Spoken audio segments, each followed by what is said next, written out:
Okay. Hello students, मेरा नाम है नरेश चौधरी। आपके लिए नोट फॉर्मेट का तरीका मैं पहले ही पार्ट में बता चुका हूँ। नोट फॉर्मेट से आपके परसेंटेज इंप्रूव होंगे, आपके मार्क्स इंप्रूव होंगे। ठीक है, इसलिए नोट फॉर्मेट प्रिपेयर कर रहा हूँ। नोट फॉर्मेट से आप प्रोसीड मत कर दिया करो कि बोर्ड के ऊपर लिखने वाले, ठीक है, बोर्ड पे एक्सप्लेन करते हैं हम, तो उसमें क्या होता है वो अपने अकॉर्डिंग एक्सप्लेन कर देते, खत्म हो जाता। लेकिन नोट फॉर्मेट में किस तरह से लिखा जाता है, इसीलिए मैं नोट फॉर्मेट तैयार कर रहा हूँ, जिससे कि आपको और परफेक्शन आ जाए, इंप्रूवमेंट होगा, ये मेरी गारंटी है। कि आपको लिखने का तरीका भी पता चल रहा है, समझ में भी आ रहा है कैसे पॉइंट डिनोट करने, वो सब कुछ आपको आ जाएगा, तो ऑटोमेटिकली आपके परसेंटेज में, आपके मार्क्स में इंप्रूवमेंट डेफिनेटली होगा। ठीक है, ओके। चलो अब लोग स्टार्ट करते हैं। फर्स्ट पार्ट के अंदर हमने एसिड बेस और सॉल्ट क्या होता है उसके बारे में स्टडी किया था। बेसिक इंट्रोडक्शन पार्ट था वो। ठीक है, अब देखो chemical properties of acid and base. Chemical properties of acid and base की बात करते हैं। ओके, तो देखो नॉर्मली बता देता हूं कि एसिड और बेस कौन कौन से हैं। ठीक है, इसमें मैंने सारे बेस मिक्स लिखे, वीक और स्ट्रॉन्ग। ठीक है, वीक एसिड और स्ट्रॉन्ग एसिड दोनों मैंने इसके अंदर साथ में लिया हुआ है, तो देख लो यहाँ पे। अब देखो HCl हो गया, एसिड कौन है, HCl H2SO4 HNO3। ठीक है, हाइड्रोक्लोरिक एसिड हो गया, सल्फ्यूरिक एसिड हो गया, नाइट्रिक एसिड हो गया, ठीक है, एसिडिक एसिड हो गया, सिट्रिक एसिड, कार्बोनिल एसिड, ठीक है, एक्सेट्रा, बहुत सारे ऐसे एसिड है। ठीक है, अब बेस के अंदर देखो NaOH हो गया, sodium hydroxide, calcium hydroxide, potassium hydroxide, magnesium hydroxide, ठीक है, अमोनियम हाइड्रोक्साइड एक्सेट्रा। ठीक है, मींस मैंने बताया था ना पहले में कि OH अगर आपको दिखाई देता है तो क्या होगा, बेस होगा। ठीक है, क्या होगा, बेस। ठीक है, ओके। अब देखो बात करते हैं रिएक्शंस की, केमिकल प्रॉपर्टीज की बात करें तो बहुत सारे रिएक्शंस हम लोग इसके अंदर देखने वाले हैं। तो देखो यहाँ पे ध्यान से केमिकल प्रॉपर्टीज देख रहे हैं, तो देखो acid and base react with metal, means acid metal के साथ रिएक्ट करता है तो क्या फॉर्म करता है, और बेस मेटल के साथ रिएक्ट करेगा तो क्या फॉर्म करेगा, उसकी बात अभी यहाँ पे कर रहे हैं। ठीक है, ध्यान। मेटल अगर एसिड के साथ रिएक्ट करेगा तो ये क्या बनाएगा, सॉल्ट प्लस हाइड्रोजन बनाएगा। क्या बनाएगा, सॉल्ट प्लस हाइड्रोजन। अब मेरी बात सुनो, ये रिएक्शन आपको कंपलसरी याद रखनी होती है। ठीक है, कि मेटल आपको पता चल गया और आपको पता चल गया कि एसिड के साथ मेटल रिएक्ट कर रहा है, तो आपको ये अपने आप पता चल जाना चाहिए कि सॉल्ट और हाइड्रोजन गैस बनेगा, सॉल्ट और हाइड्रोजन गैस बनेगा। ठीक है, उसके लिए आप 30 एलिमेंट्स लर्न कर लो बेटा, पीरियोडिक टेबल में से ओनली 30 एलिमेंट्स लर्न कर लो। ठीक है, 1 to 30।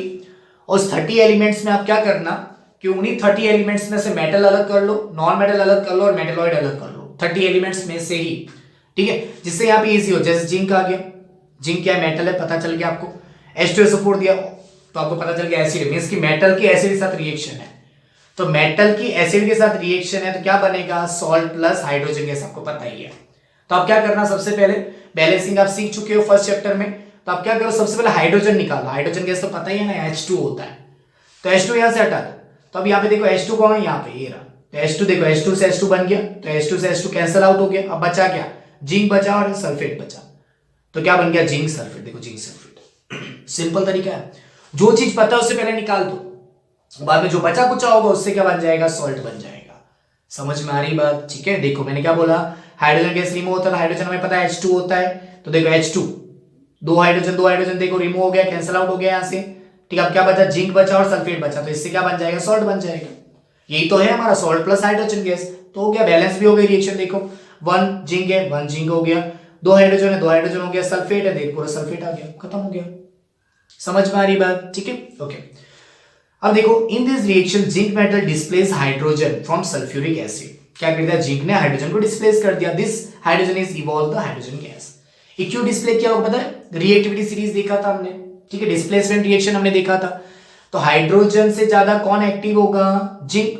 तो जिंक ने क्या कर दिया, हाइड्रोजन को यहां से डिस्प्ले कर दिया और यहां से इसको निकाल दिया, क्या आ गया, क्यों, क्योंकि जिंक की रिएक्टिविटी, जिंक की एक्टिविटी हाइड्रोजन से ज्यादा है, इसीलिए मैंने क्या बोला था, high reactive element low reactive element को वहां से क्या करता है, डिस्प्ले कर देता है। तो हमने इसको क्या बोला था, डिस्प्लेसमेंट रिएक्शन बोला था, पता है आपको। ठीक है, okay. Most of the acid react with metal to form salt and evolve hydrogen gas. This so that hydrogen is common to all acid. तो ये बताता है कि हाइड्रोजन कॉमन है सभी एसिड्स के लिए। ठीक है, रिएक्शन बैलेंसिंग आपको देखने हैं तो मैंने फर्स्ट चैप्टर में रिएक्शन बैलेंसिंग भी अच्छे से समझाया हुआ है, तो फर्स्ट चैप्टर में जो मैंने वीडियोस बनाए वो भी आप देख सकते हो, उससे आपको बैलेंसिंग अच्छे से समझ में आ जाएगा कि बैलेंस किस तरह से करना होगा। ठीक है, ओके। अब देखो ये तो हो गया अपना एसिड की बात होगी। ठीक है, ये अपने एसिड की बात होगी कि हाइड्रोजन गैस होता है वो इवॉल्व होता है सर, हाइड्रोजन मतलब कि कॉमन है एसिड के लिए। ठीक है, अब बेस की बात आई। Base react with some metal, base है ना बेटा कुछ ही मेटल के साथ रिएक्ट करता है, सभी मेटल के साथ रिएक्ट वो नहीं करता, ठीक है। अब देखो base react with some metal क्या बनाएगा, सॉल्ट प्लस हाइड्रोजन, वो भी सेम बनाता है, इसने भी सॉल्ट और हाइड्रोजन बनाया, इसने भी सॉल्ट और हाइड्रोजन ही बनाया। ये आपको मेन याद रखने की चीजें होती हैं, ठीक है। अब देखो बेस हो गया NaOH बेस, अभी हमने सारे बेस दिखाए थे आपको, ये बेस हो गया, प्लस जिंक, जिंक मतलब कोई मेटल है, इसने कंबाइन करके क्या बना दिया, सोडियम जिंकेट Na2ZnO2, ये चीज याद रखनी है आपको, एग्जाम में सोडियम जिंकेट दिए तो आपको फॉर्मूला पता होना चाहिए, ठीक है। Na2ZnO2 ये हो गया sodium zincate salt form, clear.